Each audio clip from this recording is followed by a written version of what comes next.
these questions that don't match up right, when we're correcting the exam on Monday, we'll adjust, okay? But I'm sure that most of them will. Which of the following best describes the years between 18 and 40? That would be, they are a time of optimal physical and cognitive functioning. All right, which of the following best describes the years between the ages of 18 and 40? And the question I'd be looking for would be, they are a time of optimal physical and cognitive functioning. Okay? Next, researchers have identified two different types of aging. What are they? That's primary and secondary aging. Next, what is the term that researchers use to describe the basic underlying inevitable process of physical change that affect all human beings? And that is primary aging. A lot of these that are really, when you think about it, are a lot of common sense, okay, when you read over the questions. But primary aging. Next, what type of aging involves the age-related change that are due to environmental influences, poor health habits, or disease? That would be secondary aging. Okay? Which part of the brain regulates emotional responses? And that is the limbic system. Which part of the brain regulates emotional responses? It's the limbic system. Which part of the brain is responsible for controlling the limbic system to provide response inhibition? That is the frontal lobes. Next, why do adults become more susceptible to disease as they age? Answer, fewer antibiotics are produced and T cells become less efficient. Next, which of the following is the most common measures of overall aerobic fitness of the heart and lungs? That is maximum oxygen uptake.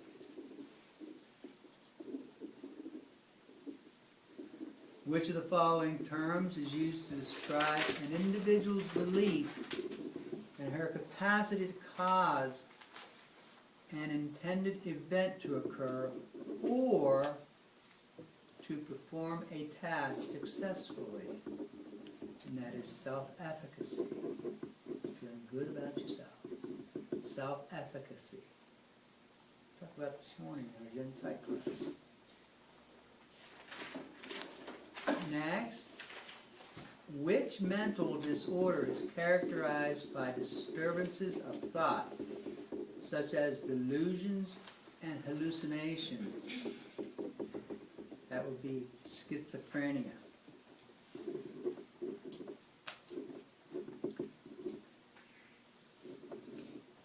Okay. Next, which of the following is the most commonly used legal stimulant which has a propensity to addiction? Yeah, caffeine, the gateway drug. And nobody wants to taste after that. I tell my kid, when I first told my kids that, they go, what are you talking about, Dad? You drink a lot of it. I go, yeah. Yeah, but we eat a lot of chocolate too. Isn't it chocolate too? Oh, yeah. Yeah. I slacked off on my homemade mocha.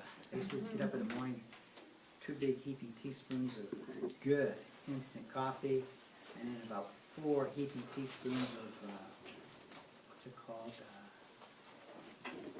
chocolate. Ovaltine. Oh, the vitamin one. Yeah. Oh, that's good. Ovaltine. Oh, yeah. I'd stop it. I lost about 31 pounds now. I don't get it. My suits don't fit me. I look like Rag Man. It's okay.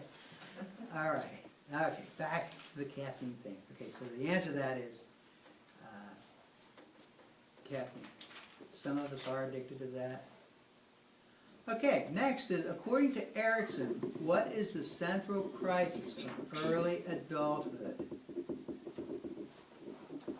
The answer is intimacy versus isolation. What?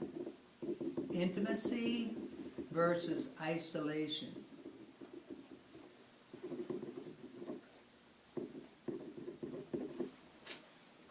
Okay.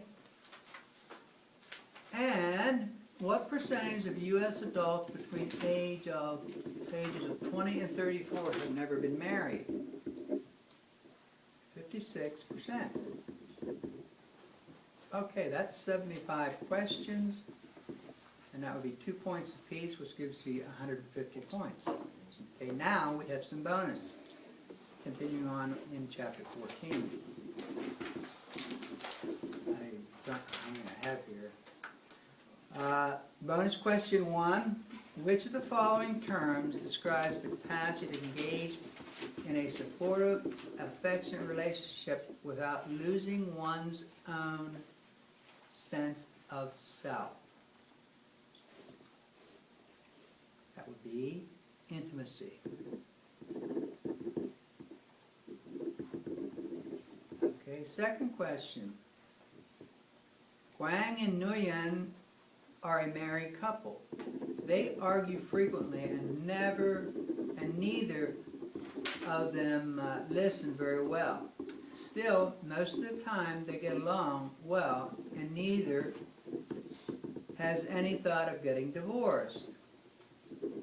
What term would John Gottman use to describe Huang and Nguyen?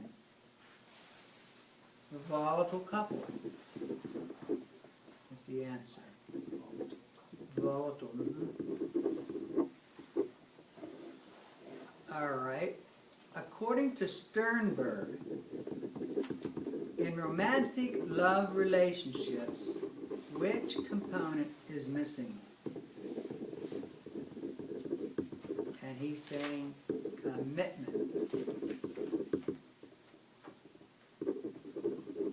I would go into a long dissertation on that whole subject right now. But there's a book, I think I discussed it briefly with this class, Eric Fromm, The Art of Loving. I still go back to that and to read it when I get into discussing this, and it sets my head straight on the whole subject. Okay. Number 4, which of the following statement is true regarding couples who cohabitate before marrying? Answer: they are less likely to be satisfied with their marriage and more likely to get divorced than couples who do not cohabitate before marriage.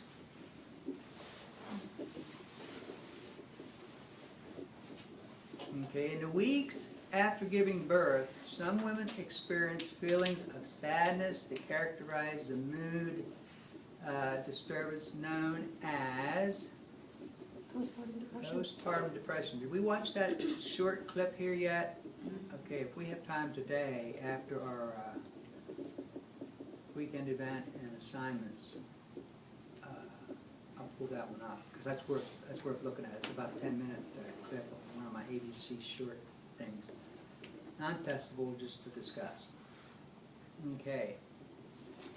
Next, high levels of which of the following in the bodies of pregnant women in late pregnancy have been linked to postpartum depression? That would be steroid hormones. What is the most reliable predictor of PPD, that is postpartum depression? the answer, depression during pregnancy.